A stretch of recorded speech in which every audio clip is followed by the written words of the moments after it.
এই পৃথিবী, এই আকাশ, এই অসীম মহাবিশ্ব, আমরা কোথা থেকে এলাম? কে ছিলেন প্রথম মানুষ? কেন শুরু হলো মানুষের সঙ্গে শয়তানের যুদ্ধ?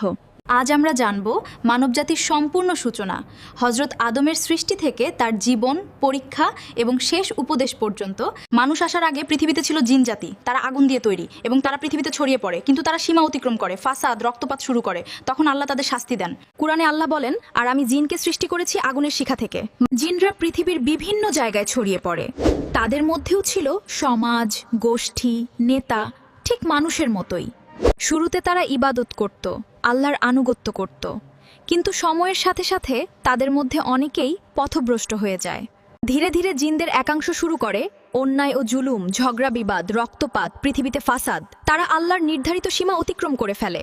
যখন জিনরা সীমা ছাড়িয়ে যায়, তখন আল্লাহ তাআলা তাদের উপর শাস্তি নাজিল করেন। ইসলামী বর্ণন মতে বোঝা যায় আল্লাহ ফেরেশতাদের মাধ্যমে অনেক অবাধ্য জিনকে ধ্বংস করে দেন এবং তাদের একাংশকে পৃথিবীর নির্জন স্থানগুলোতে ছড়িয়ে দেন। এরপর আল্লাহ তাআলা সৃষ্টি করলেন মানবজাতি আদম আলাইহিসসালাম, যিনি পৃথিবীতে খলিফা প্রতিনিধি হিসেবে প্রেরিত হন। তখন ফেরেশতারা বলেছিল, আপনি কি এমন কাউকে সৃষ্টি করবেন যে পৃথিবীতে ফাসাদ করবে? এই প্রশ্ন থেকেই বোঝা যায় তারা আগে জিনদের ফাসাদ দেখেছিল। জিন ও মানুষ দুজনই আল্লাহর সৃষ্টি। সীমা অতিক্রম করলে শাস্তি অবধারিত। পৃথিবীতে শান্তি বজায় রাখা আমাদের দায়িত্ব। আল্লাহ তাআলা যখন ফেরেশতাদের জানালেন, আমি পৃথিবীতে একজন খলিফা সৃষ্টি করব, এখানে খলিফা বলতে বোঝানো হয়েছে এমন এক সৃষ্টি যে পৃথিবীতে আল্লাহর নির্দেশ অনুযায়ী জীবন পরিচালনা করবে, অর্থাৎ মানুষ। ফেরেশতারা বললেন, সে কি সেখানে ফাসাদ করবে না?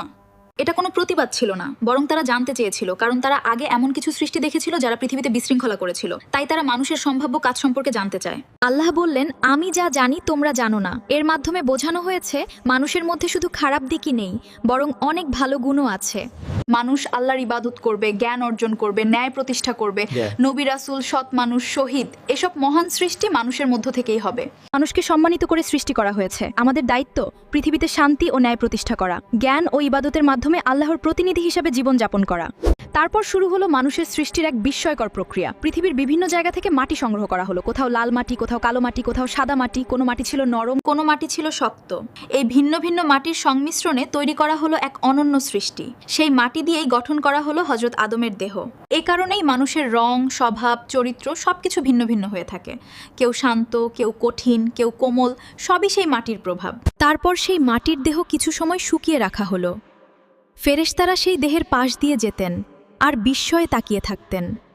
এই দেহ তখনও প্রাণহীন, কিন্তু আল্লাহর বিশেষ পরিকল্পনা চলছিল। অবশেষে আল্লাহ তাআলা তার পক্ষ থেকে সেই দেহে রূহ ফুঁকে দিলেন। আর তখনই শুরু হলো মানবজাতির ইতিহাস। প্রথম মানুষ, প্রথম নবী, হযরত আদম। আল্লাহ তাআলা যখন প্রথম মানুষ আদম আলাইহিসসালামকে সৃষ্টি করলেন, তখন তাকে এমন এক বিশেষ নিয়ামত দান করলেন যা আর কোনো সৃষ্টিকে দেননি। তিনি আদম আলাইহিসসালামকে পৃথিবীর সবকিছুর নাম, পরিচয় এবং জ্ঞান শিখিয়ে দিলেন। তারপর আল্লাহ তাআলা সেই জ্ঞানকে ফেরেশতাদের সামনে উপস্থাপন করলেন এবং বললেন, তোমরা যদি সত্যবাদী হও তবে এগুলোর নাম বলে দাও। ফেরেশতারা বিনয়ের সাথে উত্তর দিলেন, হে আল্লাহ, আপনি পবিত্র। আমরা তো শুধু সেইটুকুই জানি যা আপনি আমাদের শিখিয়েছেন। নিশ্চয়ই আপনি সর্বজ্ঞ, প্রজ্ঞাময়। এরপর আল্লাহ তাআলা আদম আলাইহিসসালামকে বললেন, হে আদম, তুমি তাদেরকে এসবের নাম বলে দাও। তখন আদম আলাইহিসসালাম একে একে সবকিছুর নাম বলে দিলেন।